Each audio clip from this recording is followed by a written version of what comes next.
Владимир Димитров Майстора е художник, роден в село Фролун през 1882 година. Той се влюбва и избира за своя муза село Шишковци.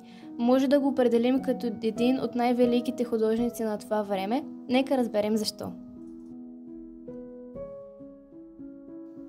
Какво е било неговото детство? Майстора се ражда в семейство на преселници от област Македония. Когато е на 7 годишна възраст, семейството му се премества в град Кюстендил. С 6-ти клас е принуден да спре обучението си, тъй като баща му е станал неработоспособен. Захваща се с много видове длъжности и една от които е писар. Как стартира кариерата си? Си струва да обърнете внимание, ако забелязвате текстовете отдолу с красивия калиграфски почерк на Майстора. Именно благодарение на този почерк Майстора е приет за писар в Кюстендилския съд още на 16 години. Да, по един много любопитен начин е забелязан за първи път неговия талант. Той е започнал да рисува по тефтерите на съда.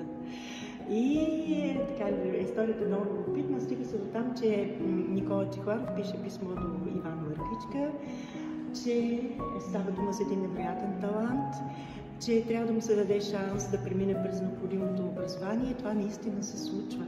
А Майстора е прецедент дечица, затова защото той е с висше образование, без да има средно. Как получава прякора си?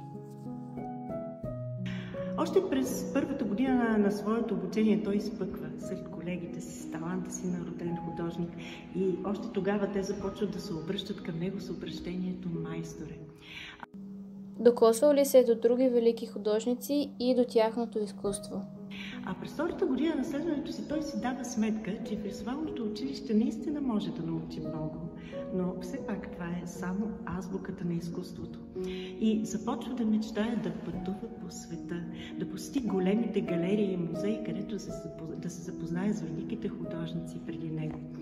Успява да направи това цели 35 пъти през живота си, но винаги се е завръщал в България, защото си е давал сметка, че тук е неговото вдъхновение. И ако за нас днес тези думи звучат малко високопарно, то за Майстора те със сигурност са имали реален смисъл. Какво го води в Америка? Да осъществи мечтата си да пътува по света му помага и договорът с американския меценат и колекционер Джон Крейн. Джон Крейн открива нашия художник на негова изложба в Рим. Майстора участва в изложба на римските художници и предвид на изключителния му талант там отделят отделна зала. Участва в 20 рисунки. Точно в този момент Джон Крейн се озовава на тази изложба. Толкова харесва творбите на Майстора, че ги купува всички до една. Нещо повече, пожелава да подпише договор с него за 4 години, в рамките на който период нашия художник се задължава да предава всичко създадено на своя благодетел. Той работи за американеца по договор 4 години от 1924 до 1928. Издържа там 2 месеца и половина, непълни 3. Така се е чувствал, така му е липсвало вдъхновение. Нищичко не е създал в този свой престой. Дори на едно място казва нещо доста любопитно. Не мога да ги разбера американците. Ни тревка, ни връбче. И ви го казвам, за да усетите човека. Наистина, България всъщност е неговото вдъхновение и не случайно се оглежда в неговото творчество. Така Джон Крейн става притежател на повече от 200 творби на Владимир Димитров Майстора. В този договор са били записани най-далечните пътувания, които той осъществява през живота си, а те са до Съединените американски щати, Цариград, Рим, Сиракуза, Сицилия. Изобщо Джон Крейн е много интересен момент, също един от знаковите моменти в живота на Майстора, за които споменах. Трябвало е да се случи, за да се получи този резултат. В нашата галерия ние притежаваме няколко творби от колекцията на Джон Крейн.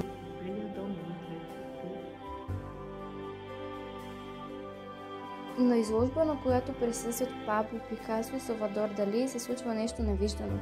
Очаква стотиците фокуси на прожекторите да попаднат върху техните ексцентрични особи, но те са поразени от огромното внимание към Майстора, докато залата с творбите на Пикасо е почти празна.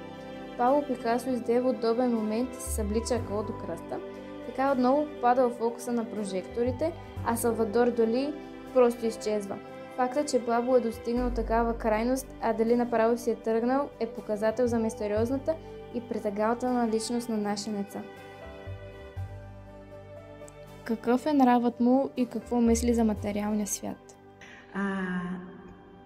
Благодарение на този договор майстор има свободата да твори.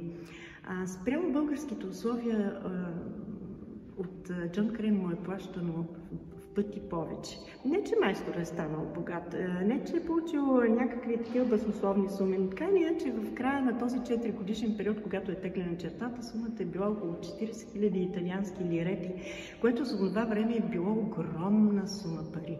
Друг е въпросът, че майстор е бил много над материалните неща. Те буквално са му пречили, той започва бързо да се освободи от тях, обръщал ги в материали, раздавал се цял живот. Изобщо това е бил един невероятен човек. Материалното за него е било много на заден план, за да не кажа, че то просто е било, може би точното дума е елиминирано. До толкова, доколкото да преживява, е означавало нещо за него. Майстора наистина никога не е робувал на материалното, винаги когато е имал пари, цялото село е разбирало, защото е отивал в селския магазин и е погасявал всички дългове на по-бедните хора. Прави впечатление, че по нито едно от тях няма да видите неговия подпис.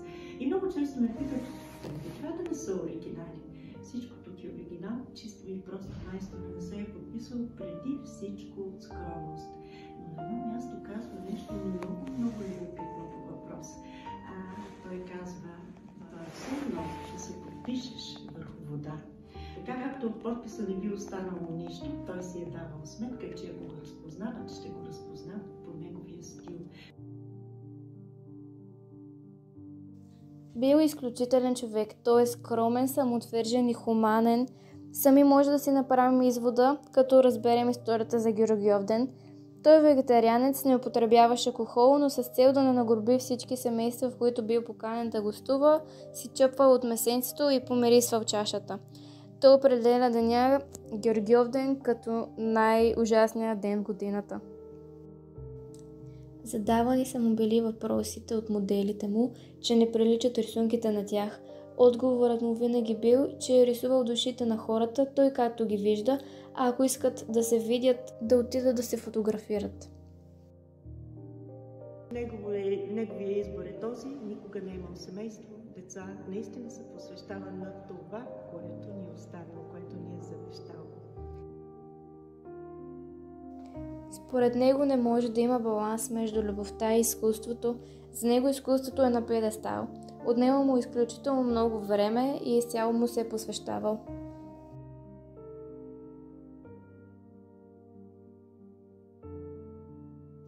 Защо определя селото като земния рай? Майстора пътува във влака от София за Кюстендил. И най-случайно в едно от купетата среща Андон Вячев. Майстора познава Андон Вячев от войните, защото той е бил заедно с него на фронта. И пътувайки, Антон Вячев му предлага да слязат в неговото село в Шишковци и той да му осигури подслон.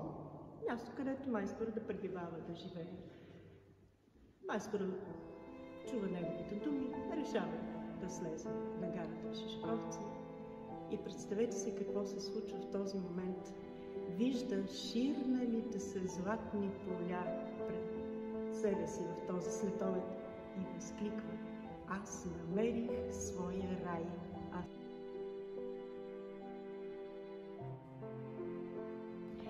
Казват за мен, че съм живял 26 години в Шишковци. Това е само формално вярно, защото сърцето ми винаги е било там. Наистина е бил влюбен в селото, в неговите хора и не случайно повечето от моделите му са именно от това село, което пък за майстора е столицата на рая. Какъв поет по душа трябва да е бил този човек, за да е възприемал така красиво света и да се изразява по този прекрасен начин? Съществува една много здрава, двупосочна връзка, дух на доверие, уважение и приятелство между майстора и Шишковчен. Той не е пропускал да спомене, когато изнася речи, беседи или в непринудни разговори, че тяло може да е навсякъде из България или из Европа, но неговото сърце душа са и завинаги ще останат тук в Шишковци.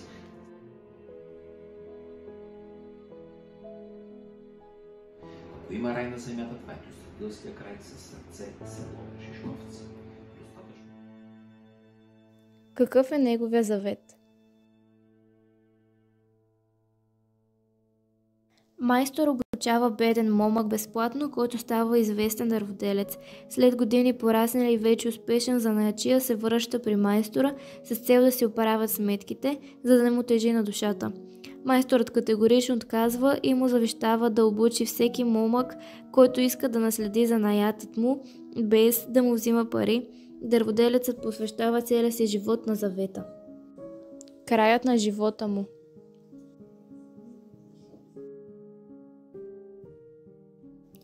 Той умира на 78 годишна възраст в град София, където е погребан. През живота си многократно заявява, че иска да бъде погребан в любимото си село като обикновен селянин. Шишковчани усилено се борят за преместването на тялото му и години по-късно е преместено, но не като обикновен жител.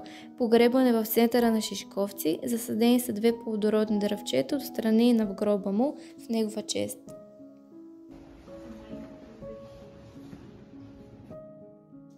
Той не само изгражда свой собствен стил като художник, но и достига национален облик на творчеството си.